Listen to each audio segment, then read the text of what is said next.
to Sugar Coated. I'm your host, Adrienne Garland, the CEO and founder of She Leads Media. For far too long, women have been conditioned to sugarcoat their words, their actions, and the way they show up in the world, and to conform to certain cultural norms and ideals.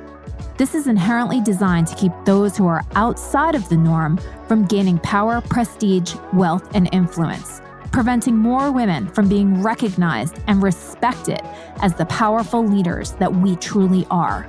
Join me each week as we dive into raw conversations with remarkable, uncompromising, and inspirational women that will encourage you to strip away your sugarcoating and move boldly in the direction of your magnificent dreams. Hi, everybody. Welcome back to Sugar Coated. I'm so excited to share with you my guest today.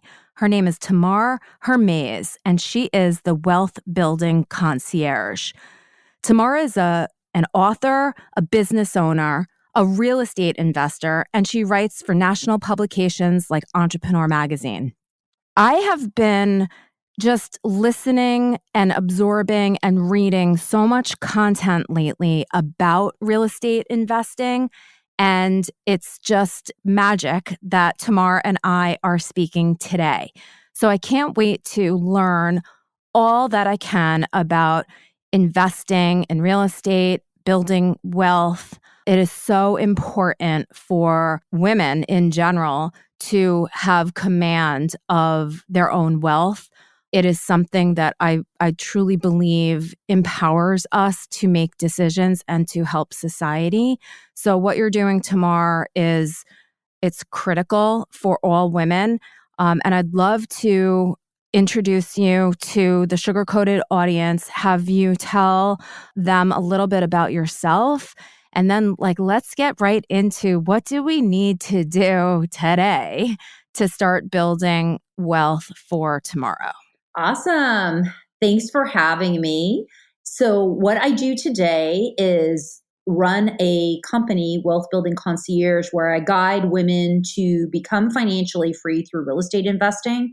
And I also have a high-level mastermind for women in the multi-seven-figure net worth level, where we up-level together and do a lot of the work that is required at a certain level of wealth to maintain and to continue to scale. I also am a full-time real estate investor, and I'm very passionate about women and wealth through real estate investing. And so that is what my days are filled with here in Austin. Now, I know that it's always a little scary to think about investing in real estate. There's so much that goes into it, so much knowledge that you have to have about the market and just about how to buy properties and do title searches and all of that good stuff. What would you say to somebody that sort of wants to get started in investing in real estate? What are the things that she would need to do? The first thing you need to do is make sure that you have a handle on your finances and be a steward of your money. Because once you do, then you can start to understand how to move it around, how to use leverage, how to get returns that make sense to you. And in terms of what the first steps would be, it would really depend once you look at your finances and you figure out, okay, this is how much I could potentially invest. Then you can start looking at, okay, what kinds of investments do I want to have?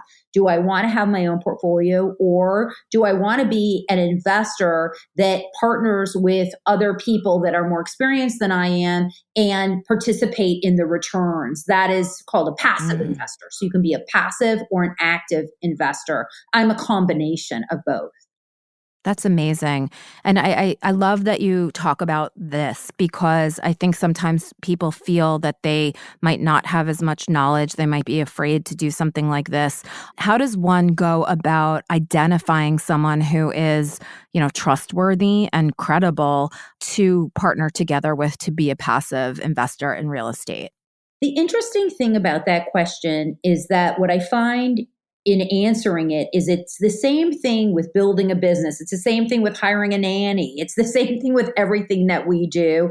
In essence, Yeah. we're really looking at the qualifications that that person has and the credibility of that person. How do we know? How long have they been doing that sort of work? Have they successfully executed on deals? Do they have a good recommendation?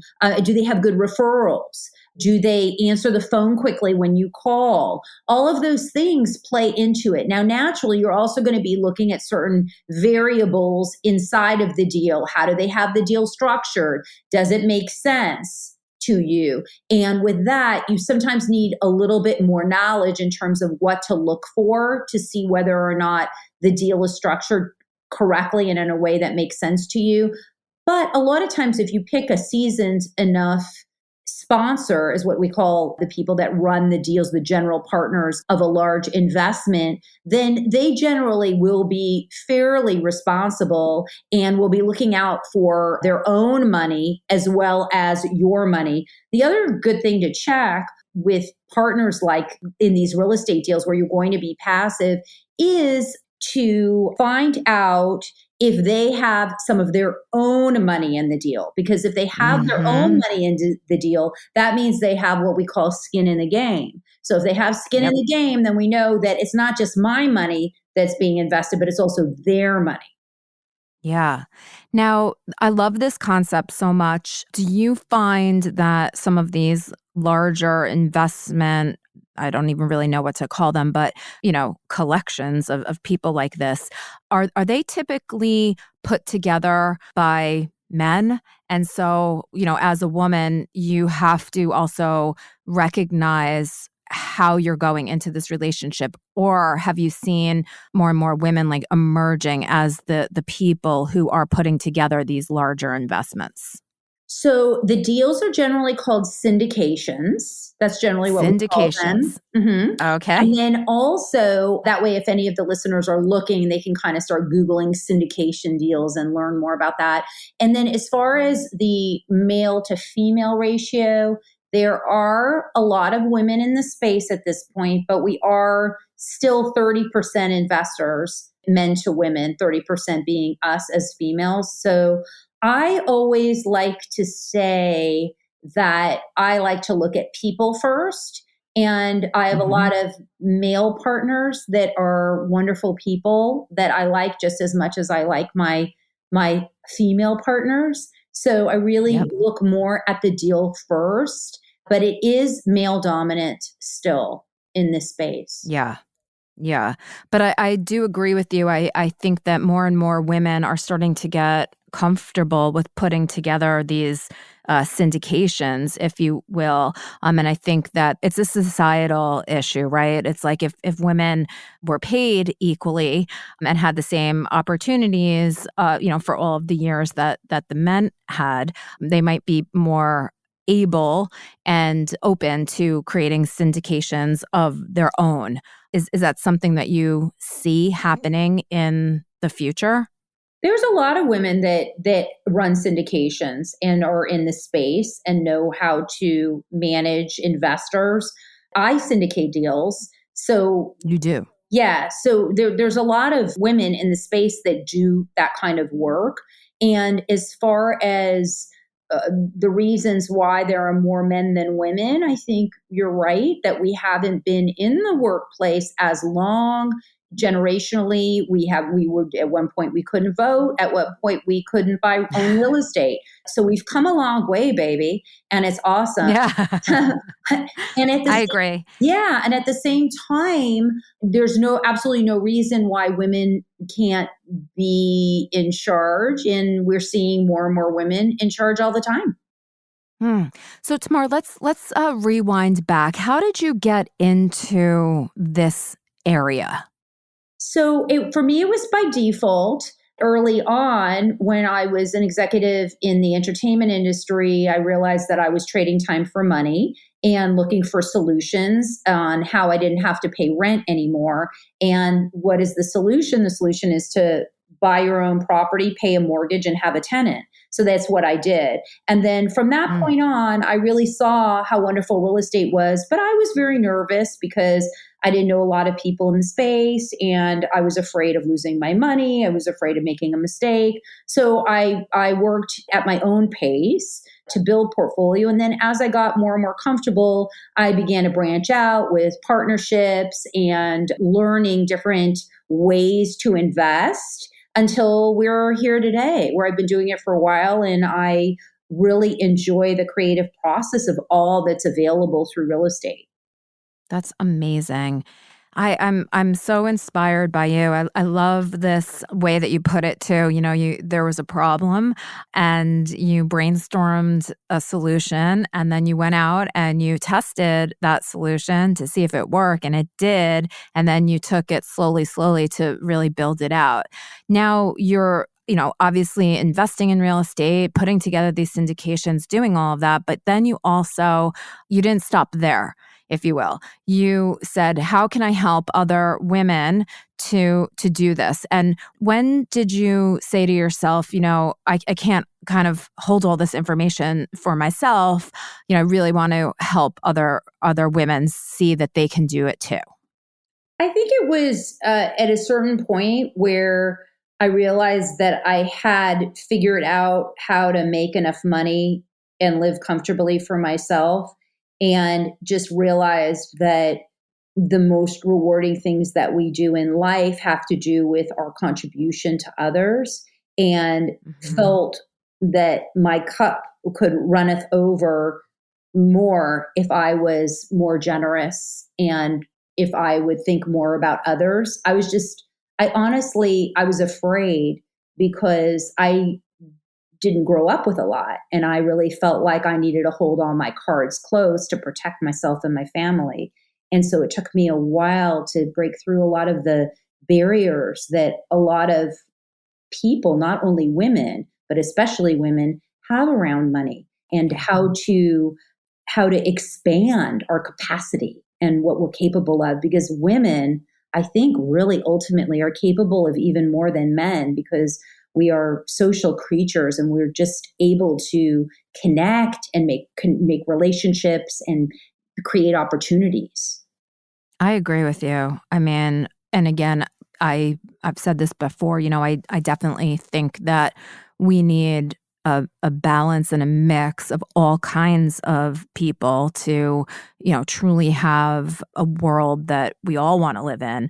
So I don't think that men are better than women are better than men. It's just that we are not equal. And that's the thing that is really bothersome, because I couldn't agree with you more that women have so many skills that are just they are just sort of baked into our DNA that comes so naturally to us, and those skills haven't in the past been valued with monetary compensation.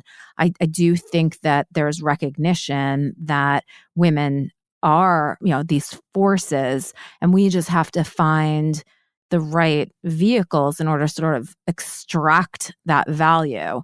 And so I'm so inspired by what you did for yourself, and then being so open and honest about the fact that you were afraid to share this type of knowledge with anyone else, because again, I think society has kind of conditioned us as women to have that lack mentality, like this is mine, and if you come into my world, if you come into my tribe, you're going to take that from me, instead of, wait a minute, there's plenty for everyone. I think so Absolutely. many women, we all whether we like it or not, I think we all have that fear. And by you doing what you're doing and showing women, like, wait a minute, I'm going to share with you my sort of secrets of success, and I want you to go out and do these things and be successful too, so that we can all be successful together. This is the way. This is the way. Yeah, I love that. I think that it is true that a lot of women and people do have that fear of other people taking it away. It might have, like, my knowledge away, and then there wouldn't be enough for me. I think for me, I think that's very true. Maybe that was part of it. I was actually, when I was sharing that, I was saying more like I was just so focused on myself more than I was Yeah. looking at other people. I wasn't worried that somebody would take it away. I was just thinking about, okay, what do I need? What do I need? What do I need? Instead of what do other people need? So it wasn't that I was worried that if I shared it, that they would take it away from me. But that could be part of it, right? We're such complex creatures that I wouldn't be Yeah. surprised if that also maybe played a part. I never thought of that. I always felt like the reason that I was holding my cards close had to do with me needing to spend all my time focusing on what I was creating for myself just to protect myself. Yeah. Yeah, I listen. I think so many people can relate to that in many areas of our lives. We do want to protect ourselves. It's one of the most basic human needs is for safety, right? And in what better way can you ensure your safety than to make sure that you have the money that you need to buy the things that are going to keep you safe? And it just requires so much these days in order to just even meet the bare minimum. And so let me ask you, so through this process of helping women to get to financial freedom, is that something that you feel like you have achieved? Is that something that you are still working toward? Yes, yes, I have achieved financial freedom. I do not need to work. That's correct. Yep. Yay. It I has been like love that that. for a That while. is amazing. So how long did that take you? And the reason I'm asking is, we need to have these conversations as women. We need to talk about money and wealth and how to get there because we don't. We don't have conversations. We don't ask each other, how much are you charging for this? How much do you make? What does it take for you? And the more knowledge that we have and the more we can talk about these things openly, the better it is for all of us because we're in the dark in a lot of these cases. Yeah, absolutely.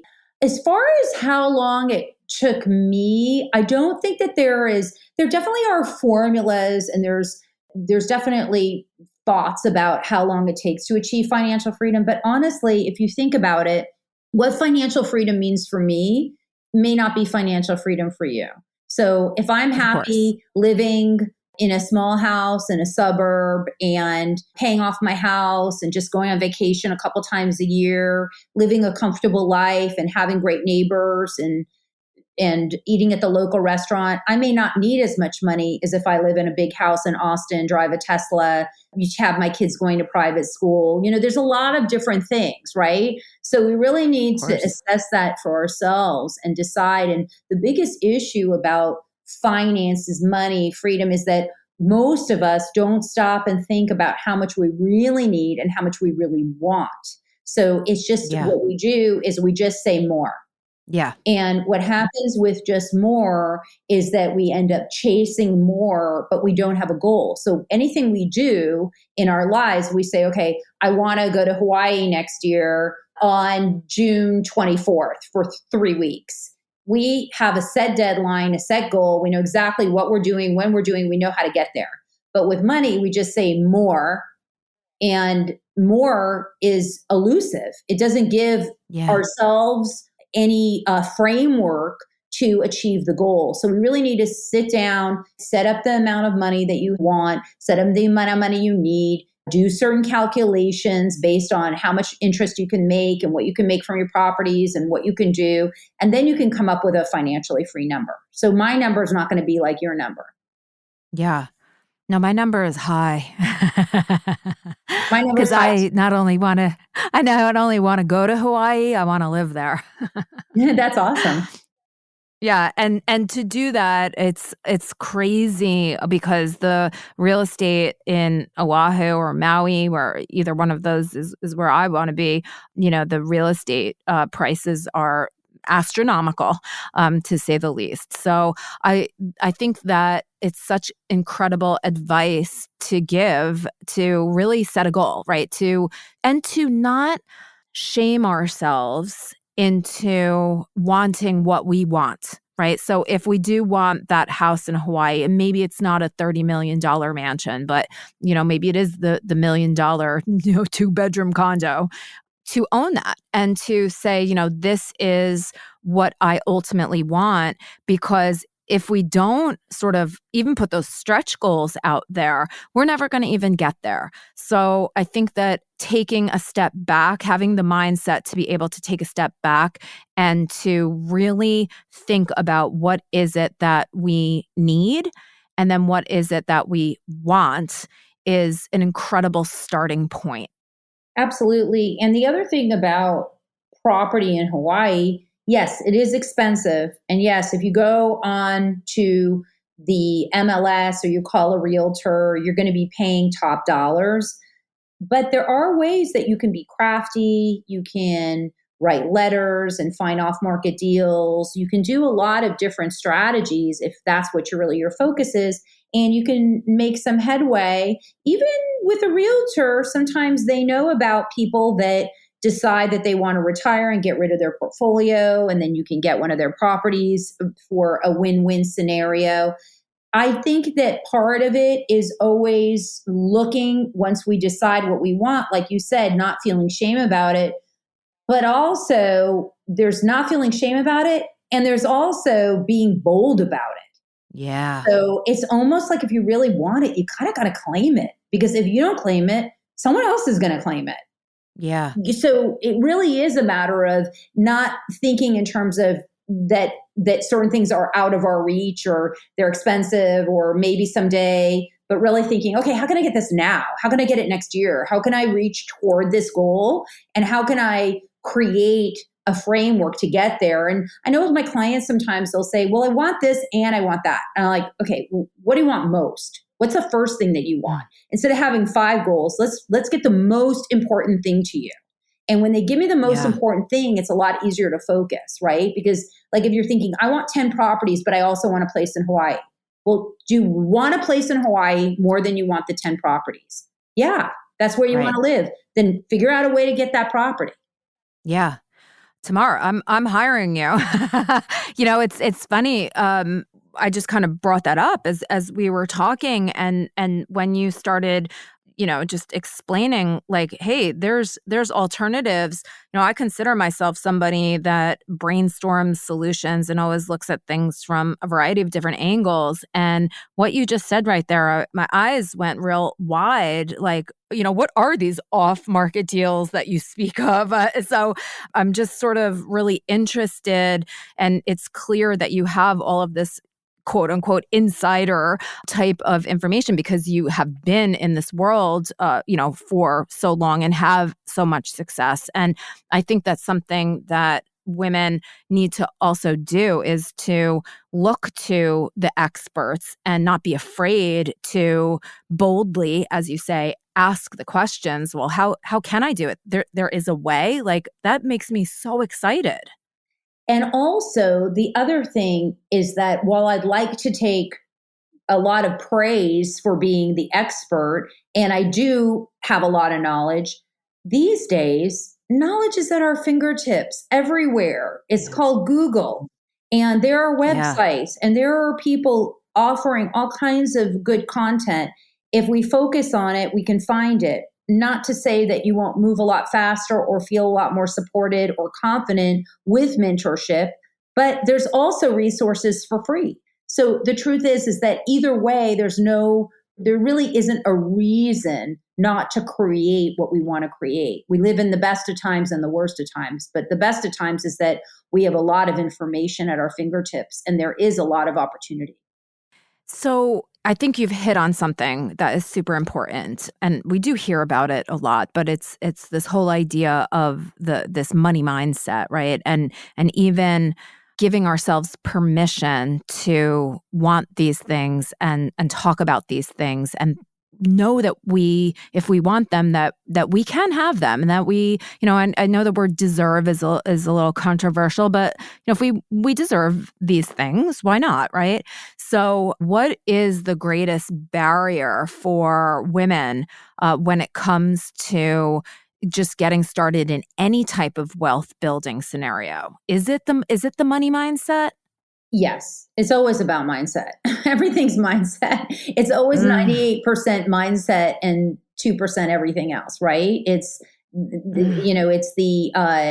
It's the inspiration versus the perspiration. It all comes down to what you believe is possible, because once you believe it's possible, you can create it. And you just have to stick Yeah. with it. Is it going to be easy? No. Is it going to be a straight line to the mountain, to the top of the mountain? No. Is it possible? Yes, it is. So, Mm. yeah. So, at Yeah. the end of the day, I would 100% say that it is, if there are barriers, then it's mindset. Don't have money, mindset. Have money, mindset. It's all the same. How do you help people get past the, negative self-talk or the fear or I was poor growing up, I'm never going to, have money? Like how do you help people get past that so that they can get into a mindset that is going to allow them to persist? You have to do the work.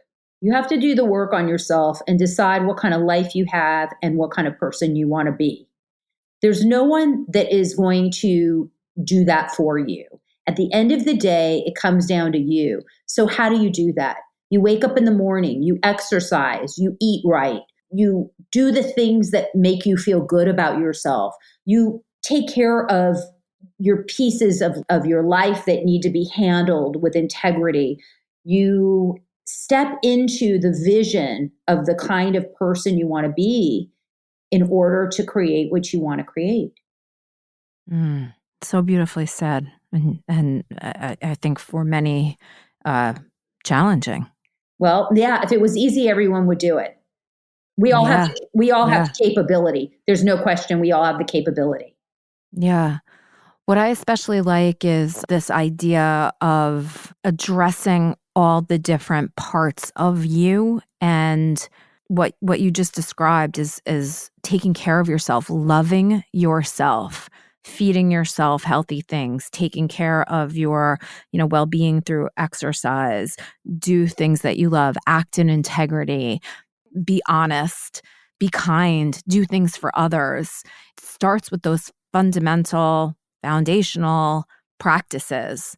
And from there, you have that strength, I think, to be able to say, hey, I got this. And let me now think about what's my goal and why do I want that goal, right? Like I think that wanting that goal and understanding why you want that goal is also important because if you want, the house in Hawaii, we'll just stick to that. Is that for you or is that to show off to somebody or prove something? And knowing why you're doing something, I think can really help you to accelerate the process, or it can be the thing that might sabotage your efforts. Yeah, that's absolutely true. Have you, without revealing anybody's personal information, is there any type of a really inspirational story about somebody that maybe has come into your mastermind or that you've worked with individually that was, sort of down in the dumps, for lack of a better word, and they really did the work and turned things around, and now they sort of are thriving. I don't work with people that are down in the dumps. I got to tell you, Ooh. I'm not, I don't fix broken wings. It's just not I mean, there Mm. are coaches that do. It's not my jam. We're all human. People have fears. People have things that they need to work out. I work with empowered women that are professional or that are doing something that they're really proud of in the world and are inspired to do better. And I take them to the next level. So I can't really share a Mm. story because I just don't even attract that kind of client. There are, like I said, I mean, there are places I think if you're really down in the dumps, you might need, therapy or something else. But I mean, you need to have a lot of stamina to achieve your dreams and to build wealth, Mhm. build successful companies, do all the things you want to do. So, for me, I'm there to take everybody higher and love it and enjoy it, but don't really do a lot of broken wings. Oh my God, Tamara, that is so beautiful. I love it. And I love you claiming that. I work with a couple of students on something that's super interesting that I love doing. And a young woman that I work with was talking yesterday, and I love that she came to this realization. She's in high school. She talked about being like a luxury store, right? And if you're Gucci, if someone comes in and says, I don't like your bags, they're way too expensive, you're ripping us off, then you don't change your bags to accommodate that customer. You tell them, move on to, the next store. This is not for you. And it just really reminds me, it's probably the message that I need to hear since I've heard it twice, right? Don't accept less than, what you envision for yourself and who you are, really. I know that often in my business as I was growing it, I did take a lot of people that, said your Gucci bag is too expensive and you're ripping us off. Not that I ripped anybody off because I always would reduce my price, and it didn't get me to where I needed to be. And so it was sort of like one of those hard lessons learned. And I think that the message there is that, no matter how long you've been in business, even if you haven't achieved the ultimate success, there are still places to go and it's not too late. Yeah, no, absolutely. Of course not. As long as we're here, Yeah. we can do anything we want. Now, you are in Austin, but you work with people all over the United States, I assume. I do. So it's not so much having the knowledge of Austin only. You can help to empower people to learn about the markets that they're in. 100%. And one other question, do you think that there is, I feel like I know the answer to this question, but I want to ask it anyway, because I really would love to hear your point of view. There are some markets that, even where I live in Long Island in New York, and it seems to me that there's like not a lot of neighborhoods for real estate. And I know that this is a spidery question, right? Because there's opportunity everywhere, but it seems like there's not as much opportunity now as maybe, 5-10 years ago in real estate. Is that not true? Well, right now we have interest rates climbing and the market is increasing in inventory. So yeah, it's not true. And there's always opportunities. So yeah, we can find opportunities everywhere. Everywhere. Hmm. Yes. 100%. Hmm. Yeah. That's so encouraging, and I think that that's a message that kind of cuts across everything too, right? And not just real estate. I think that cuts across business. Even getting clients, breaking into an industry where it might seem saturated. There certainly are opportunities everywhere. There's opportunity to capitalize on things that are already existing in the market and making them better. And then there are opportunities that somebody maybe hasn't explored at all. I teach a class on new venture creation actually at Rice University, which I'm sure you're familiar with from being in Yeah. Austin. Rice is a great school. Oh, I love it. I love teaching so much. And we talk so much about, looking for opportunity and improving on some, product services that are existing in the market and, how you can go about doing that. So this is just, I just think that this is such an inspiring conversation for the Sugar Coated podcast. And this whole idea of real estate and investing has sort of been in my periphery for quite some time. And for me, there definitely is a little bit of fear in putting some of the savings or potentially like, money that we would have set aside for retirement and putting it into real estate. Yet I do know in my mind logically that real estate is an incredible investment that over the long term, time and time again, it just sort of proves that it's a great investment vehicle. Yes, 100%. I love it. I think it's the best. And I wrote a book about it and want every woman to own real estate. I love that. So tell us a little bit more about your book, your mastermind, and then how people can work with you. Awesome. Yeah, sure. So the book is called The Millionairess Mentality, a professional women's guide to building wealth through real estate. And you can get it at tamarbook.com. Very easy. And then my high level mastermind and my coaching program, you can find information about that on my website at wealthbuildingconcierge.com. And concierge, somebody told me that concierge is too hard to spell, but I don't think it is. It's CONCIERGE. And I said, if somebody can't spell concierge, then I'm not sure if I'm a good fit for them. Because I don't I think love it's that. hard.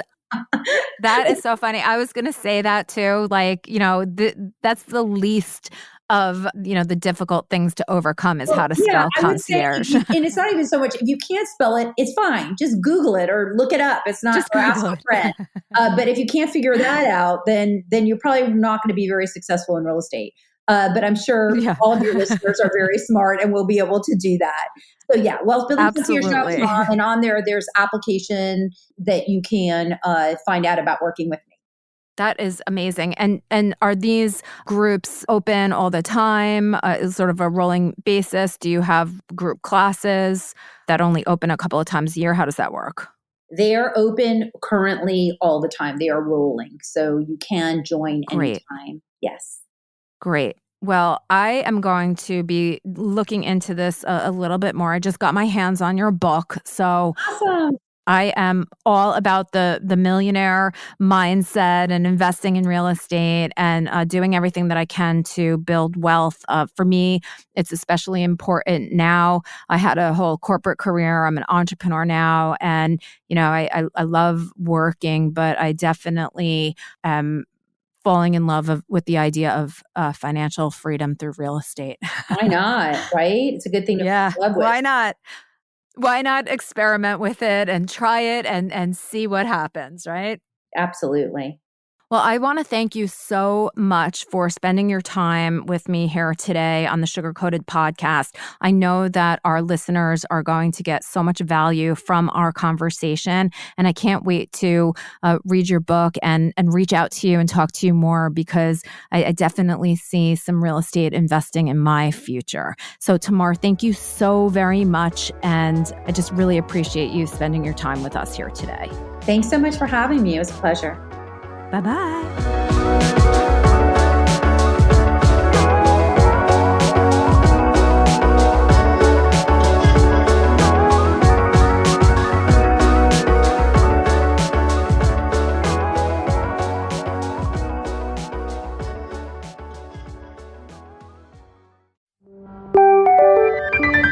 This is the She Leads Podcast Network.